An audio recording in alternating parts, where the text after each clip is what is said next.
This is the story of Colin Bodill and Jennifer Murray. Their mission? To achieve what no man or woman has achieved. To be the first to circumnavigate the globe in the simplest of flying machines. Jennifer in her single-engined helicopter and Colin in his microlight. Aided and abetted by little more than their wits, the elements, 3 support pilots, and 2 journalists to record the event. They were friends in high places.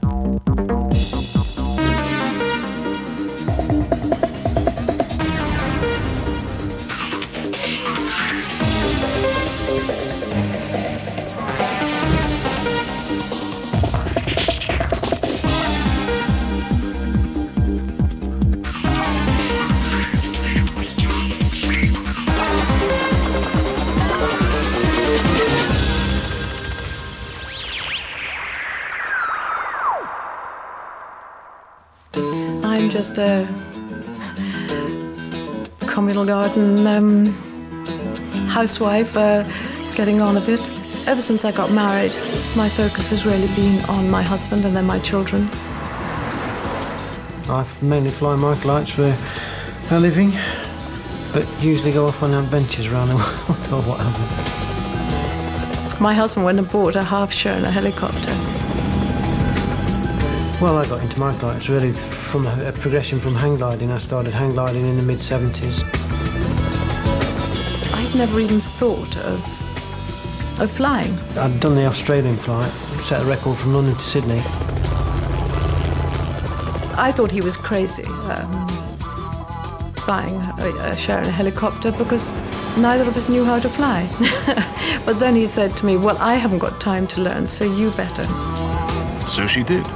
And 7 years later, flying had become one of her passions. And one day I met Jennifer at an air show, mentioned it to Jennifer that I'm flying around the world, and just jokingly says, why don't you come with me, give me a bit of a race. I said, come on, you've got to be kidding, I'm much faster than you. 20 minutes later we were shaking hands on it. That's how it all started, basically.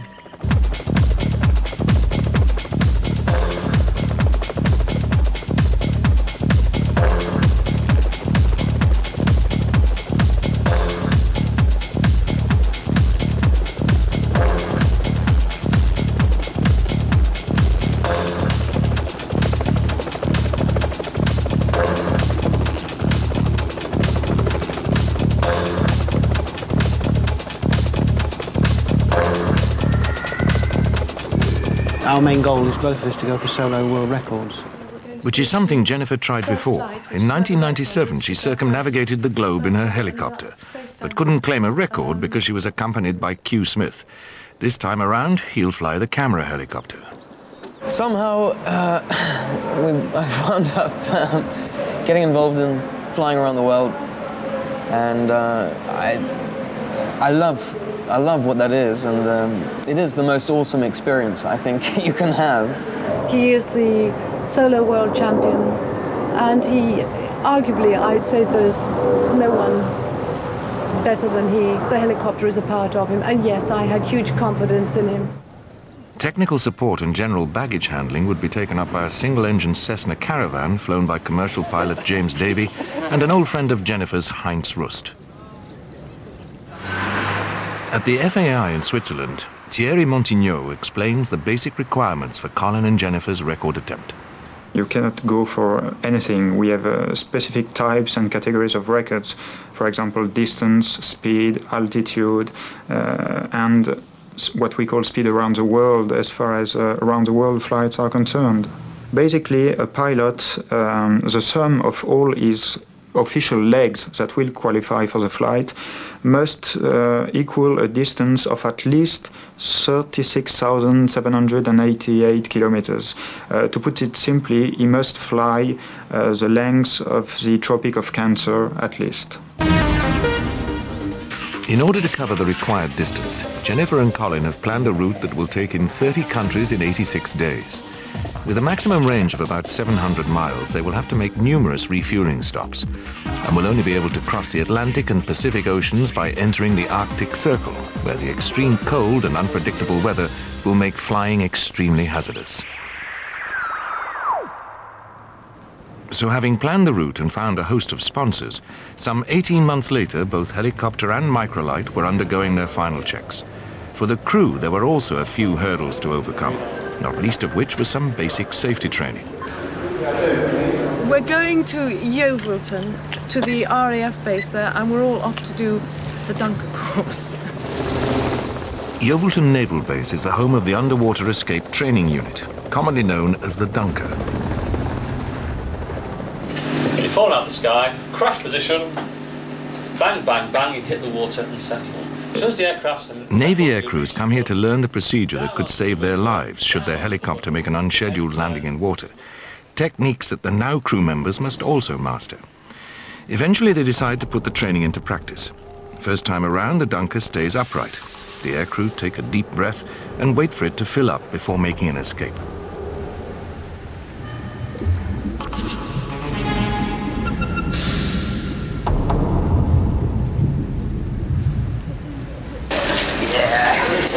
Hold on. Very good. The second time around, the world gets turned upside down. Again, if the crew release their belts too early, they'll be tossed around like a sock in a washing machine. Capsizing underwater causes massive disorientation, but the Royal Navy can go one better. Third time around, they turn the lights off.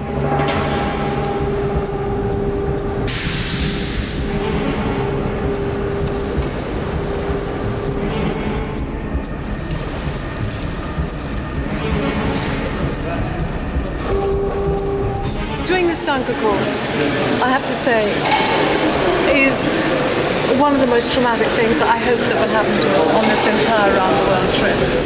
I think this is a confidence-boosting exercise to make passengers in helicopters feel better about ditching. And I'm sure it does help quite a bit, but I think the reality is many times worse than this. With the dreaded Dunker out of the way, it was time for everyone to see their families for the last time for at least 3 months. Oh, that's so why you will be missed. But I'm sure if anybody can do it, Colin can do it and Jennifer can do it because they're just two amazing people. So, but I'm very pleased that they've got so much high-tech equipment that's going with them this time, and they will be monitored and there are people with them, and so I'm happy about that. This is the family feeling terribly sad about the fact that I'm everyone's smiling. about to leave them for 3 months. This is a classic slovenly Saturday night. Yeah, and I'm going to miss you. Ooh.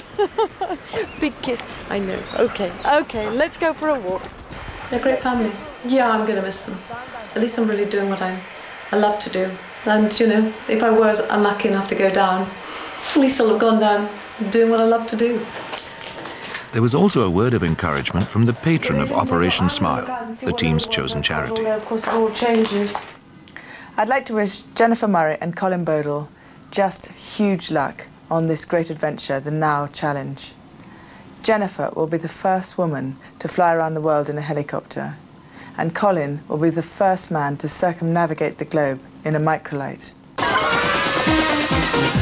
Finally, after 18 months of intensive preparation, the big day arrived. Colin and Jennifer were ready to lift off from Brooklands and begin their planned 86-day, 23,000-mile journey.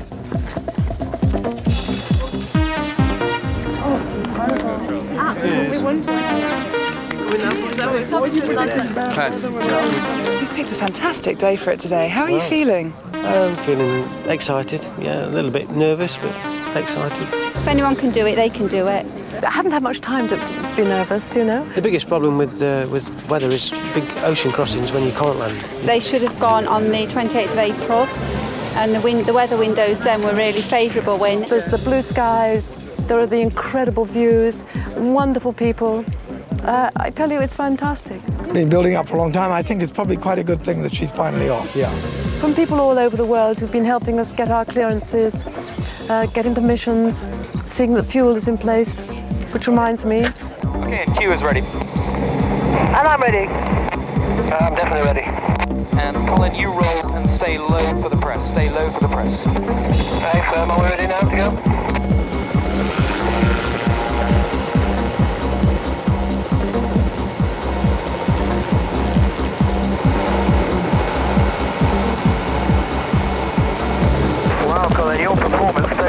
us there.